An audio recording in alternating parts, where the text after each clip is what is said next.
Jerry Morgan, CEO of Texas Roadhouse. Thanks for sitting down today. Very welcome. Thanks for having me. Yeah, absolutely. So, Jerry, you have had this great career at Texas Roadhouse, now serving as the CEO of the company. I want to go back, though, to your start with Texas Roadhouse. How did you first come into this company?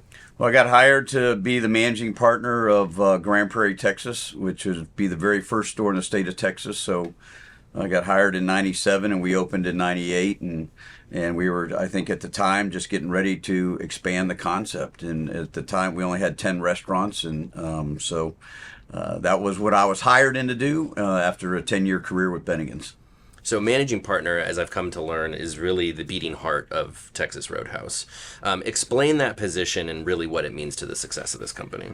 Yeah, and we create an inverted pyramid around the managing partners, the center of the universe. They're the ones that are actually running the restaurants and greeting the guests, serving the food, showing the hospitality. So if we all that aren't running restaurants support the person that is and support their high level success, then it's been a good ingredient for us is that they are partners in this company. You know, I had to write a check to come in to be a managing partner, so I had skin in the game. I was betting on myself and taking a little bit less risk, but really and truly as an owner operator, as a partner of this company, that's what it was designed to do, is to have a peace of mind knowing that I'm going to have my name over the door, and I really have a say in what the business does. Sure.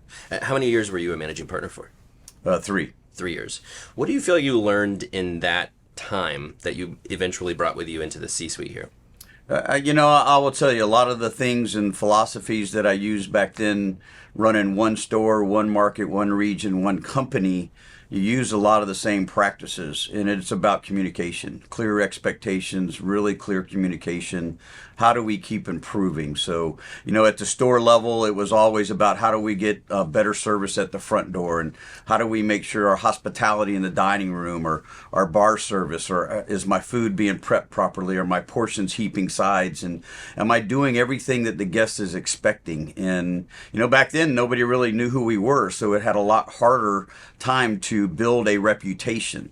So you just have to go to work every single day and make sure your food is spot on and your service is high end, and you say thank you to the people that chose to come to your business, and hopefully they will come back. And from the Roadhouse standpoint, over a long time, they like what they're seeing. So sure. Well, we of course have this award here that you won as Managing Partner of the Year. You guys have these great awards that you give to the roadies throughout the system here at the support center and the managing partners and everywhere in between.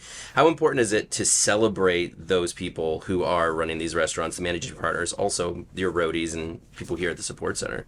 I think it's really important to celebrate high performance and to have people have a chance to see what it can be if they put the effort in. So again, that's you get rewarded by your performance, and it means a lot to myself and the people that are in that in our organization that have we wear a ring, we got a big buckle, and you're seen as an elite operator in this company, and to me it's a special group of people to be in, and to know that you got into that deal and you're representing this company and all the standards and expectations that we have. It feels really special. Sure.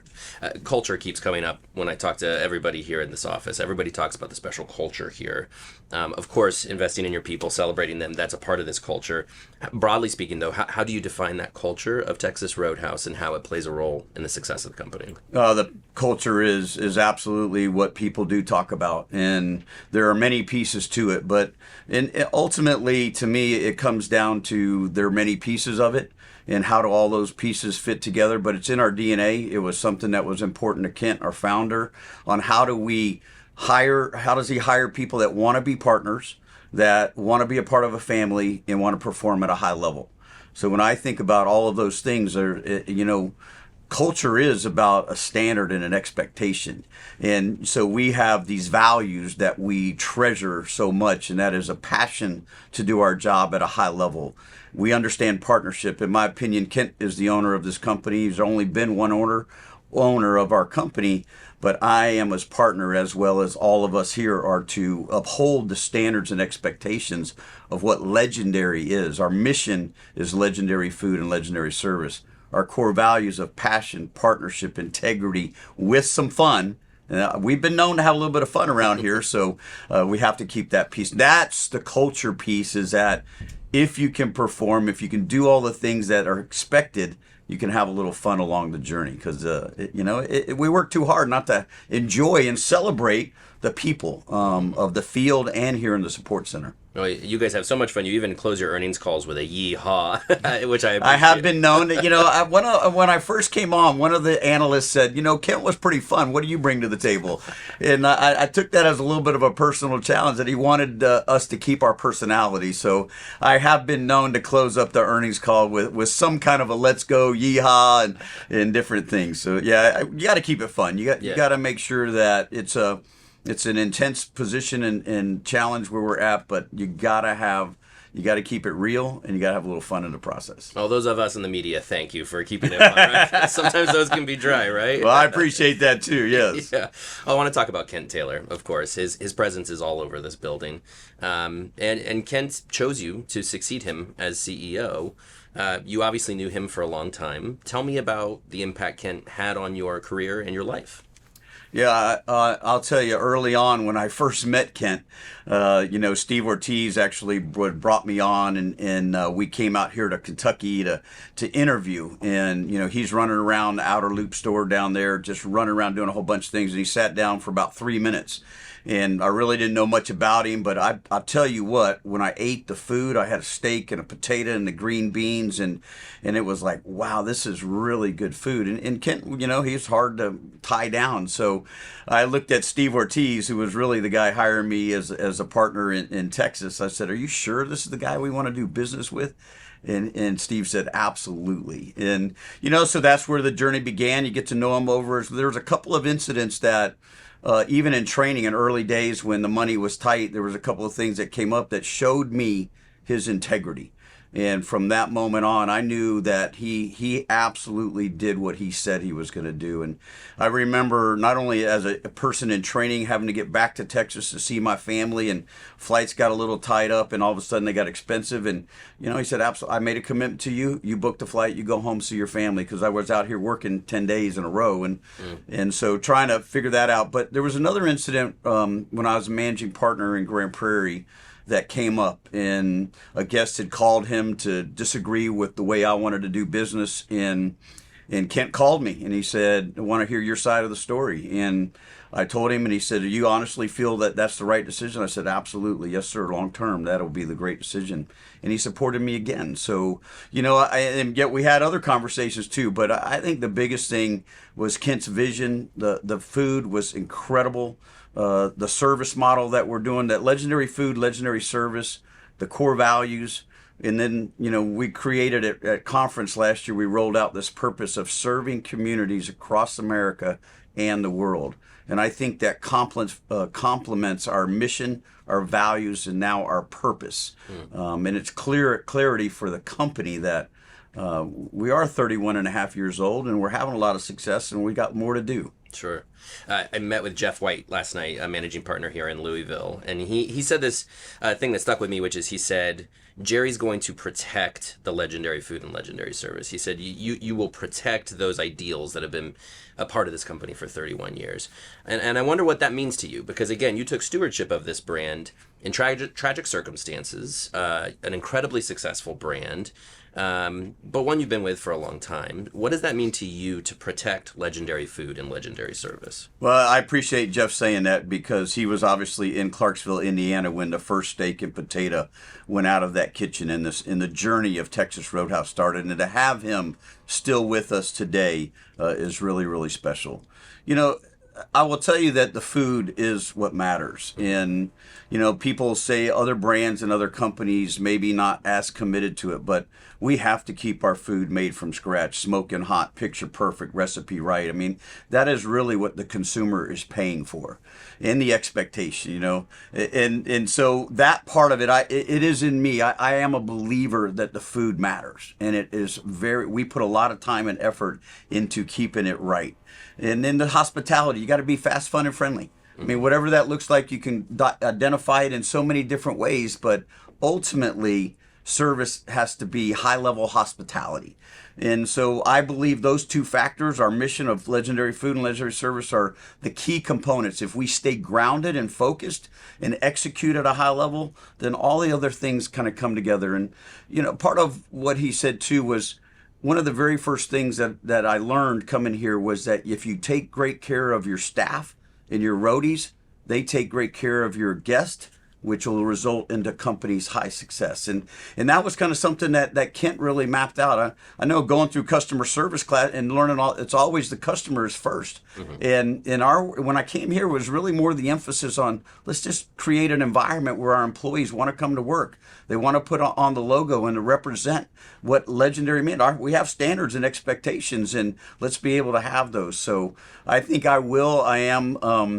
I'm a lot like him, but I'm very different. I like to be on time. I like to be organized and be structured where, he's the vision, he's the creator, he's a founder. So he had a little different vision of how things went, but he created this company based on partnership.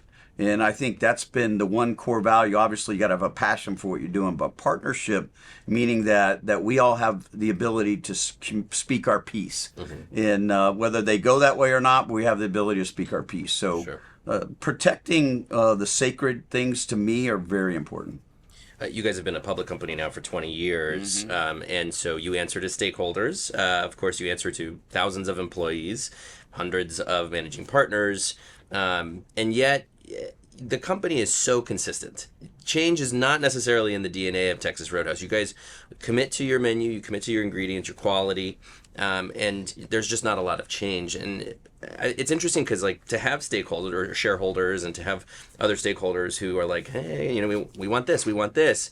How do you resist that urge to add a lot of bells and whistles and change this company when there's a lot around you that you could change, but you guys choose not to? Yeah, no, we continue to evolve and to understand that we learn from the mistakes that we make, and we also learn from our successes. And we know there are certain things, that are absolutely important to how we do business. And, there is pressure. People put a lot of pressure on me the first couple of years to maybe have servers wait on more tables and cut labor. And yet, we stayed very true to this is how we do business. It is labor intense because service takes human interaction. Right? And that's what it really comes down to, is you got to be able to spend the time to do it right. If I want somebody to walk out of my restaurant knowing that they felt great about the food and the hospitality and the service they received, then a server can't have bunches of tables to where all they do is flybys. Take your order, get your drinks, get your food, throw the check on the table, and they're gone. That's not who we are. We really and truly try to create an experience for our guests. And, we're hustling. We got to be hustling. When you serve somebody, you should be hustling, right? And that's what people want to see out of service. To get gratuity, you have to earn it in our world. So it's an important trait as to who we are. And the easiest example of how you guys resist change is you resist delivery and being a part of these third-party platforms, whereas most other restaurant companies have gone that direction. One of your biggest competitors just went that direction in Olive Garden. And it's just, that's so indicative of something that is, the world seems to be going that direction, but it's not for Texas Roadhouse. Tell me about those kinds of decisions and why something like delivery just doesn't fit into the Texas Roadhouse business model. Well, I know that there's been articles written about us that we're the contrarians, right? So whatever way the industry goes, we usually go the other way, which, that I think some of that's true, some of it's not. We study the industry. We know what's going on out there. Some of our competitors are very good, and they've been able to have the success that we've had for 20 years. But we didn't feel like at the time we were focusing on our four walls, really providing food and service there. It is expensive to do delivery for the consumer. And we believe in ourselves that our value is built into our menu. So we have resisted and but we're not saying that absolutely, Kent said we will not do delivery, and we probably won't. Bubba's, we are doing it. Jaggers, we are doing it. So we know its place in the world. We'll continue to evaluate if there is ever a time to do it. Fortunately for us, we don't have to do it. Sure. We've got enough sales, and then coming out of the pandemic, our to-go sales or off-premise side really doubled. So, and we're very happy that we can handle full dining rooms on weights and the to-go segment of the business and again, its ability to execute at a high level. And, we really want to create and focus on the experience inside the dining room. Mm-hmm. So you mentioned the success of the company. Of course, it's sort of staggering. You guys recently became the second largest full-service restaurant chain by sales. So over 700 restaurants now, $5+ billion in sales last year. Growth through the pandemic and continuing. Such impressive growth. I think everybody's just wondering what's in the Kool-Aid here. We're all wondering how are you doing this? What's the key to the success? That consistent success year over year, even through a time like the pandemic. How does Texas Roadhouse pull that off? Operators, the people that own and operate the restaurants, and all of us supporting that person. So ultimately it comes down to the guest that's walking through that front door, every one of our employees that are wearing the brand logo, and how they feel about their job. And, so I feel really good that the fact of the matter is that we create an environment where our employees want to work and our guests want to spend their time and their money. And I've said that over and over again. And it's really that simple to us. And it's about having fun. We're kind of a rowdy crowd, right? We're loud and proud, and we're okay with that. We line dance. We have kind of higher elevated volume of country music, but that music is our energy. We are an energetic, enthusiastic company, and we're excited to do business. And I think that needs to be that's who we are. That's who our identity is. Mm-hmm. And so it has been one of those things. You get a lot of pressure. Number one thing that a guest asks us to do is turn the music down. And so we have to make a decision, are we going to do that? And we can do it at different times of the day, but that music is our energy. It's our rowdiness. It's who we are.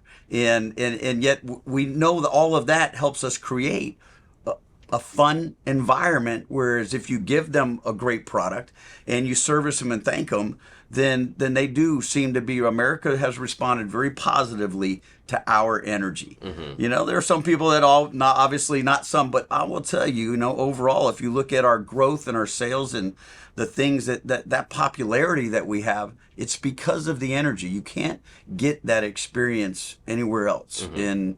And we're proud of that. I mean, the peanuts are a huge part of it. And so we're very excited as they continue to get back out on the tables out there and being received very well by the guests. So, everybody, we're a steakhouse, right? But they always talk about our peanuts, our bread, and our butter before they even get to the steaks. Yeah. But that's all right. We love that piece of it too. Sure. I think during dinner last night, there were at least 4 birthdays that were celebrated. And of course, one of the team members shouts out and they sing happy birthday. And I mean, clearly the communities come out for special occasions. They come out, that celebration of this brand that you're describing, clearly that resonates with the community. Tell me about how Texas Roadhouse becomes such an important part of the communities in which it operates. Well, as an owner-operator, I lived in Grand Prairie when I was a managing partner, and I was kind of expected to get my gas at the get my kids to go to school, to become a partner, a business partner in the community. And that's really the things that we talk a lot about: our food, our service, our community partnership, maintaining our facilities, and investing in our people.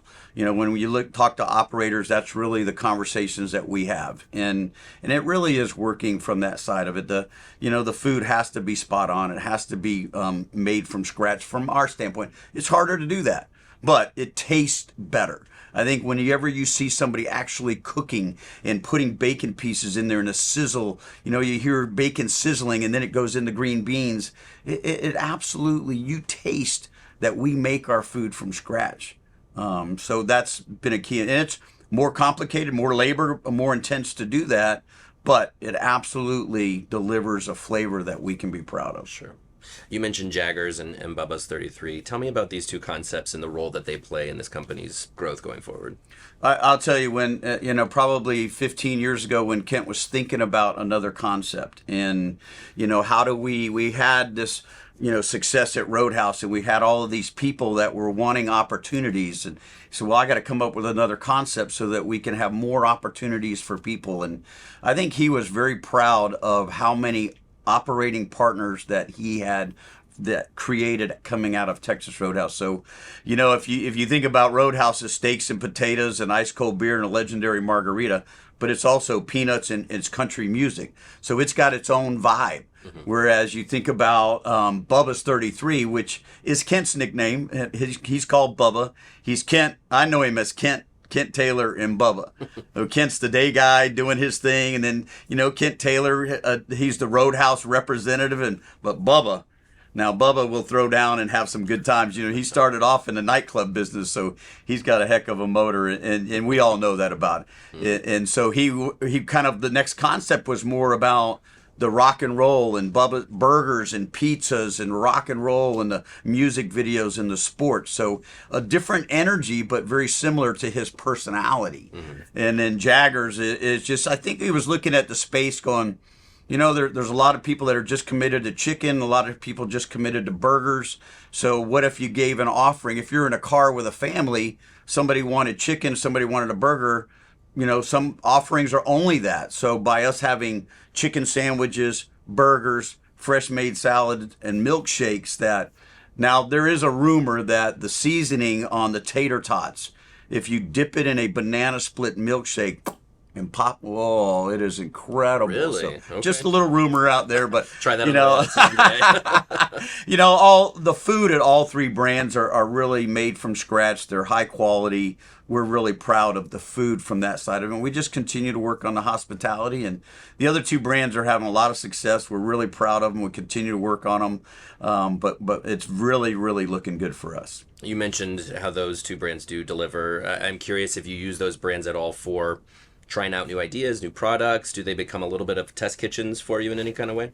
I mean, Roadhouse's menu is very different. Bubba's lines up a little bit to that, but we have a couple of chefs that are always kind of playing with the menu to get on. Once the menu is established, which I think one of Kent's best attributes was that he was able to get the food right, pretty much right off the bat. So we don't have to play with the menu a whole lot. Even at Roadhouse, I mean, we had trout, and then we put on shrimp, and that was 20 years ago, and shrimp has been a huge seller. We had baked beans, and we replaced it with corn. But we tested over years. Baked beans is very good. And so people kind of ask us, how come you don't have potato salad and coleslaw and baked beans? It was like, because we're a steakhouse, not a barbecue place, right? And I think that's trying to establish that clear identity. But yeah, we get to play around with a lot of different food and really see where it's at. But our menu is really solid. On the Roadhouse, obviously very heavy on the steak side and protein, but we got great chicken and pork and salmon offerings. So vegetables are good. So and again, the pizza and the burgers are really the show over at Bubba's. The wings and the appetizer side, but the food is really good. It's something we've always been proud of. And Jaggers, the same thing, just really quality food. I want to talk about growth. First, I want to talk about international growth, because you mentioned earlier that being what this brand can represent to the world, how much opportunity is there internationally for Texas Roadhouse? Really, I've gotten to know more about that side of the business this last 3 years. We've got a partner, Hugh Carroll, and the team over there working hard. We've got 60 restaurants now. We're just about to open our first Jaggers in South Korea, so that brand will also go international. There's a lot of growth. I was just over there in the Middle East, and this Al Shaya group is fantastic operators, but they're all very different. It's really hot over there, so everything's built inside of a mall and the brands, but I do believe that will be a segment of our business. The brand, the reputation, and the quality definitely. I guess connects with people of all over the world, and we'll continue to find franchise partners over there. It's all franchise business on the international side, and we've got a big pipeline over there, and a bunch of different countries that are coming on board. So coming out of the pandemic, I think that area took a little longer to recover and get the sales back, but they seem to be on great footing economically, and we'll continue to see who wants to open a Roadhouse or a Jaggers overseas. Yeah. So talking about domestic growth, then, I imagine you must have a really loaded pipeline of talent here. So thinking about expanding in the U.S., what that opportunity looks like, and how you find managing partners to take over new restaurants, what's that process like? Well, I'll tell you, finding the managing partner is the key. So as a managing partner, you run one restaurant. As a market partner, you might have 8 to 10. And so your job is to go out and find people to become partners in this company. And if you get that part right and they stick around for 5, 10, 15, 20 years, you get a very established restaurant. And so we work on the real estate with them. They hire the partner, get them trained, and then open up the restaurant and support it. And we go on to the next one. But we run by a market or a store, a market, a region, which makes up the company. And we're always looking at. We've got a real estate team that has really, and a lot of Mike Keaton is our real estate guy over there. Worked with Kent for 20 years. Really, Kent kind of turned it over to him right before the pandemic to do that. So he and I work very closely together on the pipeline. 24 is done, 25 is done, 26 is stocked, and we're probably working on late 26 and 27 deals for all three brands. And so the majority of we're still opening a lot of the Roadhouses, but we're ramping up Bubba's, and we've got a few franchise partners on the Jagger side, which is ramping up. So again, Kent was kind of running Bubba's and Jaggers, and then obviously when he was gone, then that landed. So I needed a minute to get caught up, but we paused a little bit, but now we're ready to go. I understand all three brands very well. Obviously, I was intimate knowing Texas Roadhouse, being a partner, but I feel like I have a good grasp on all three brands and our international business, and feel good about our game plan going forward, our growth strategy, our growth mindset. We feel very comfortable with the economics of the deals, and so we're working hard to find real estate and bring great people. I mean, that's the key to this thing, is that managing partner being successful, and us all supporting the things so that they can do their job. I mean, we do have restaurant operations and we do have this corporation, but it makes us one company. Yep. And that's what I'm trying to do, is make sure that we unite together to solve problems and work together and continue to have the success that we're having. To your point about real estate, you guys are growing your footprint, and you're looking for more space, but more customers into restaurants, which I imagine could be a challenge to find real estate. But if I think of my hometown, small hometown in Ohio, Texas Roadhouse is really the best restaurant in town. And thank you. It's a very important part of the community, and I imagine communities are just banging on your door with saying, "Put a Texas Roadhouse here," right? So I guess the question would be... We do get some of those calls for sure. Because there's so many communities in this country that, this would be a good fit for, right? Because it works in a smaller community as much as a bigger community. I guess the question is, finding that real estate to put a Texas Roadhouse and finding those communities. What does that process look like? Because any other brand, that would be a really hard thing to do. But I imagine Texas Roadhouse, because so many people want one in their community, maybe it's a little bit easier. I wouldn't say none of it's easy, because you got to get it right. You got to make sure. We're looking at places that there's already competition, and there's places that there are no competition. So we have had some success going into smaller towns where there is no state competition, and we get in there and establish ourselves as a real community partner. But you're gonna, there are gonna be other bigger areas that you're gonna go up against everybody. There's gonna be a lot already there. And can we come in and have success? And so we do a lot of work on how many people, how many rooftops, what the other restaurants are doing. If they're all lower volume, that means they're overserved. There's too many restaurants already. We probably will walk away from that. But if there are a couple of big hitters, then we can get that and find out what their sales are. Then it tells us that there's room for us to come in and be a part of that. I mean, competition's always going to be out there, and I like to see us competing against some of the best. It doesn't do us any good to see a bunch of boarded up restaurants, which, the industry's going through a lot right now with consolidations and people just throwing in the towel kind of thing. And some of these older brands, more mature brands, are really struggling. And you see it in our casual dining segment. You see it in the fast food side. And it's a shame, because, most of us grew up with a lot of those brands, and they are kind of giving way because they don't have the food quality, or they haven't innovated enough to evolve to the palate of today's generations. Right. And it's multiple generations that have different quality food expectations. Sure. And there's a lot of offerings out there. So you got to really be, in our world, we believe in what we're doing, and how we're doing is still appealing to boomers and to all the generations since then, because a lot of them grew up as kids going to Roadhouse, and now they're maturing and bringing their families in, which is really cool. That loyalty that we have in our customer base, and is really neat to see generations of folks really becoming roadies and guests of Roadhouse Nation. Using that word evolve and the evolution of Texas Roadhouse. This brand icon award that we're giving to Texas Roadhouse is, we say it's at the intersection of legacy and innovation. And, innovation for Texas Roadhouse, I see it as maybe a little bit more behind the scenes, a little bit more, and you've used that word evolve, maybe not necessarily innovate as much as evolve. But thinking of protecting the legacy of this brand while by necessity having to stay current and relevant. What's that challenge for you as CEO? How do you find that balance of those? Well, we're leaning into technology more than we ever have, and because we've realized it does make us faster. And whether you consider pay at the table options, which really is a great convenience to the guest, an upgraded format of digital kitchen. I mean, there were digital kitchen, or to some degree when I was working at Burger King way back in the day, it's just a bump bar.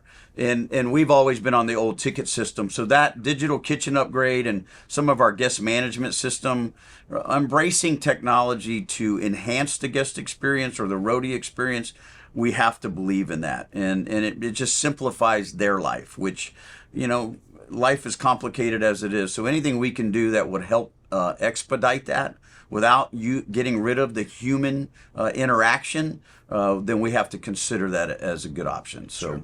But, all of these things, evolving is, growing. You should, I look at it, even for me, as 5 years ago, what was I doing? And now I'm running this amazing company. It's special, but you got to be ready for those moments. And as a company, as it evolves, you have to be bold enough as a leader to understand that those are things that we need to add to what we already do that we know is successful, just to help us be able to handle the massive amount of people, the amount of food. Everything that we're doing is double what it was, 7 years ago. Right. And so can we handle that? And can we handle it successfully?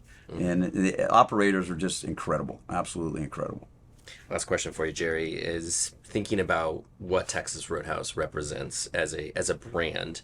What does it mean to you? What do you see Texas Roadhouse as being for you, your life, your career, your responsibility over the thousands of people who call Texas Roadhouse their employer? What does that mean to you? Well, I'll tell you, it's very personal to me. I grew up as a partner in this company, as a managing partner and market partner, and I knew I was having success, and I knew Kent was keeping his eye on me, and we've had some strange conversations over the years. And when he asked me to say, hey, I really want you to come to Louisville, and because I was living in Dallas, as most of my career was in Texas, to be the president of this company and start talking about succession planning. And I stopped and asked him, I said, I'm just a restaurant guy who loves being in restaurants and interacting with people and doing all of that stuff. And I said, I'm not a corporate guy. I'm not a guy that really grew up in that world and knows it. I know how to run business and take care of it. But I think he liked my, they talk about as a person, as a leader, are you likable? Are you respected? And do you get results? And I think those are three things that somebody said many years ago to me that I really thought about as a leader, as a person, that I want to be likable. And I mean, that's part of being in the restaurant business. You got to be friendly, and this company needs to be friendly. And you get respect through your results. And so I guess as I look back as to why he did see and tap me in to do that, I understand it more now than I did when we lost him. And it was really, it was a lot, it was a founder-driven company. I was going to be the next person to take over this company, and we were rebuilding coming out of the pandemic. So I just leaned back on the things that I knew to do. Running one restaurant or a market or a region is a lot of the same philosophies I use as running a company. Be genuine, be honest, set clear expectations, and then challenge people to perform at a higher level. I mean, I call myself the head coach. My title is partner to all roadies. I'm the head coach of this company, and I'm the CEO. And I do see my job as really that. I am the accountability person. I'm the responsibility person. And yet we got to have some fun. We got to engage and allow ourselves. But it is a big responsibility. Mm-hmm. And I guess if I really stop and think about it, it's a lot. But if I just get up every day and attack the day and try to do the best that I can do and have a passion for what I'm doing, leading people, and it's about inspiration and motivation and living out the standards and the values that this company is built on. Mm-hmm. And I am a roadie. I do consider myself a roadie. I grew up as a roadie, so I understand the expectations of Roadie Nation. Mm-hmm. And I'll tell you what, to me, every day to wake up and know that I'm seen as the leader of this company and this organization, and I just want to instill people to pride. I want them to be proud to be a part of TXRH and all of the things that we stand for. And Kent built this foundation. He built this company with a lot of help, and he would always say that. People would always say, "Hey, Texas Roadhouse would be nothing without Kent Taylor," and Kent would stop immediately and say, "I'm going to tell you something. I have my part in this company, but it's about every managing partner and all the operators in this company and the people in the support center that make us one team, one house, one family." Yeah. And that's what we do. We work together to unite, to have, and it's tough, so anyway, you get me all fired up and get me rolling, dude. But no, it's great. I'm proud of this company. I'm proud to say that he was my friend, my partner, my mentor. And if he trusts me to take over his company, as I wrote a promise to this company when I first took over, that they would get every ounce that I have to serve them at the highest level.